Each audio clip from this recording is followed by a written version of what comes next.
laugh from her husband at that. "And so God hasn't whispered to you his thoughts on the way things might go?" The vicar smiled again. Such a gentle, kind man, who clearly could suffer fools and dinner guests with grace and aplomb. Then Michael stood up, as if to break the thread of all this political tattle. "Well, I have a rather decent port for us to try." Michael poured the port slowly into delicate crystal glasses that caught the flickering light of the candles on the table. Then he made a toast.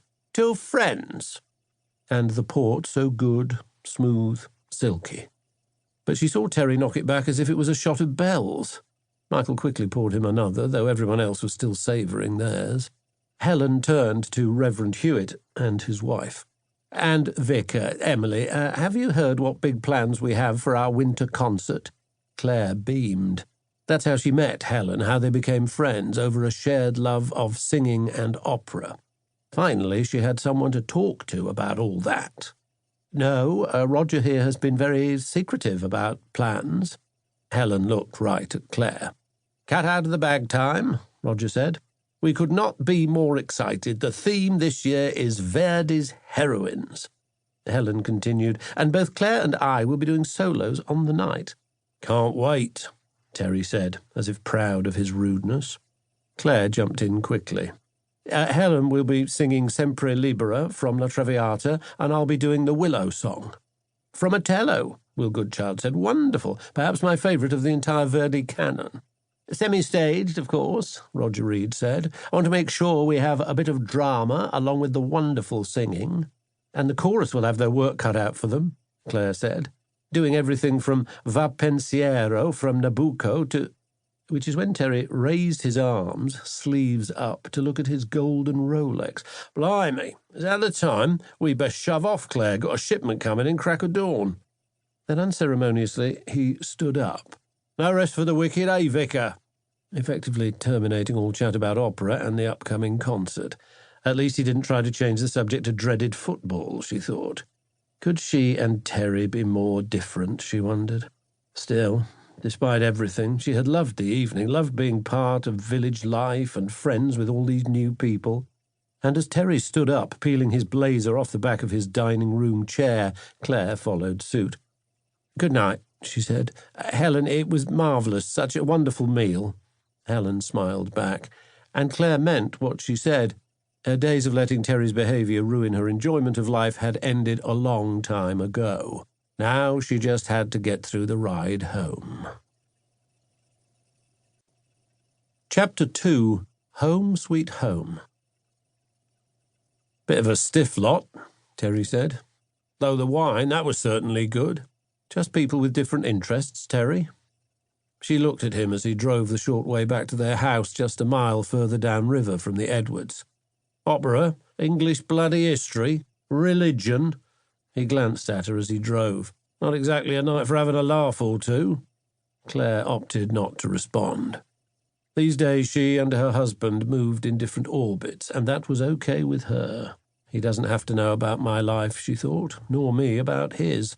The one area they did come together is when they discussed their son, Oliver, currently away at Oxford, where it seemed the boy was always short of money and always having difficulty with his flatmates.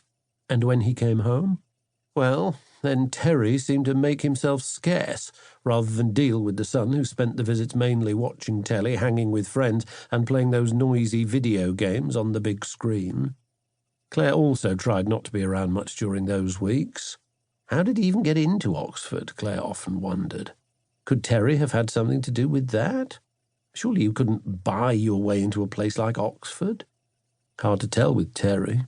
"Money talks, doll," he used to say when they were first married. Doll. Thank God he didn't call her that now. She looked at her husband again.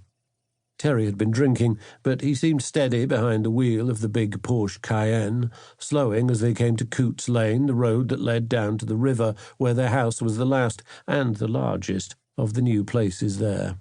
So shiny and modern, but that was Terry's taste. She would have preferred a proper Cotswold cottage, all honeystone and old-fashioned flowers. Still, you couldn't fault the setting, right by the river, set back from the others, hidden by a copse of trees in front, high shrubs on both sides. Nice sense of privacy. Would be good to slip into their giant bed, read for a bit. Terry didn't seem interested in pushing things there as well, which also suited her just fine. And then with a sharp turn they came to the short gravel driveway to their home, and immediately Claire saw that something was very wrong. Terry pulled the four-wheel drive right up to the front steps, braking hard. "Bloody hell," he said, popping open his door and bolting out. The front door was open. They had left a light on in the porch and one in the hallway, but now lights were on all over the house, the whole place lit up like it was on display. Claire hurried to follow her husband. "Terry, what's happened?" He stood at the entrance, and she had the same thought that she guessed he had. Whoever had done this might still be inside. He turned to her, his tone, his look almost accusing. "It looks like someone's broke into the house, Claire." "But what about the alarm system? How could—" But she was left talking to the air as Terry, fists bunched up, barreled into the house, and Claire felt she had no choice but to follow. So follow she did, as Terry went first into the living room. She looked at the upturned chairs, pricey items from Harrod's classic line, designed to look like genuine 18th century, but instead brand new. And the sofa, a claw-footed item that matched the chairs, had its cushions pulled off, tossed around the room. The photos on the mantelpiece, his wedding pictures, Oliver as a baby, and then other benchmarks, his gap year in Thailand with friends, pictures of him moving into his room at Oxford, all had been bulldozed to the floor. Why, she thought, why would someone do that? The damn TV's still here, at least they didn't get that. Terry spun around and started walking to a small study which also served as his home office. "God damn it," he said. "What is it?" Again he turned to her. "My bloody MacBook, gone. You better check for yours." Claire nodded and started walking to the kitchen. A small room to the side provided a little office, her hideaway as she thought about it. A place to write emails, shop online, do all that stuff, away from the noise of the massive TV and its speakers, the screams of the football fans. It was her private place. And luckily her MacBook, albeit a smaller one, was still there. Terry appeared at her elbow. "They must have missed that," he said, "though I don't see how the hell they could." "Please, Terry, language." "We've been burgled and all you can go on about is my language." She watched him shake his head. "What an idiot." And then he turned away from her. "Where are you going?" she asked as he raced past her. "Upstairs. See what else they nicked, what else the bastards have trashed." And Claire, wondering the very same thing, hurried to catch up with him. In the master bedroom, the mattress had been yanked off the bed base.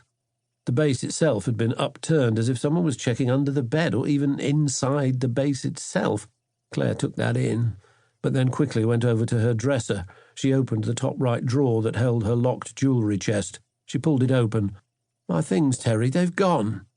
Claire didn't have a lot of expensive jewellery. She just wasn't someone who liked showy things, not like Terry and his Porsche.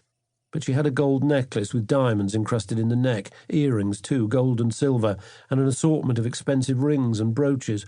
All good jewellery, just not a lot of it. Much of it obligatory gifts from Terry, who, she felt, didn't show any imagination when a big event had to be celebrated. "Gone, eh?" he said. Then he turned and walked into their oversized walk-in wardrobe that ran the full length of one wall. There are things in there, she thought. And leaving the dresser drawer open, she followed. "Looks like they left my gun," he said, standing at the wardrobe's entrance. "Maybe they missed it. Maybe they were rushing." She watched him reach into his pocket for a key to unlock the grey gun cabinet that was mounted on a steel frame at the back of the wardrobe. He flicked open the cabinet door. Inside she could see the gun with its polished wood and metal scrollwork. So pretty, like the work of an Indian silversmith. But she hated the gun, and hated the fact that Terry kept it here in the wardrobe. At least it was on his side, the half devoted to his boring collection of grey and tan slacks, brightly coloured collared shirts, various shoes, brown, black, all smartly polished. All looked untouched. Maybe the burglars hadn't been in here. Claire turned to her side of the wardrobe and pushed at the sliding doors, slowly. This was all so strange, to see their home this way, to think people did this while they were sipping wine, eating Helen's delicious food. Terry turned and headed back downstairs. She waited until she heard him banging and clattering down in the kitchen, then turned to inspect the other side of the wardrobe. It took Alan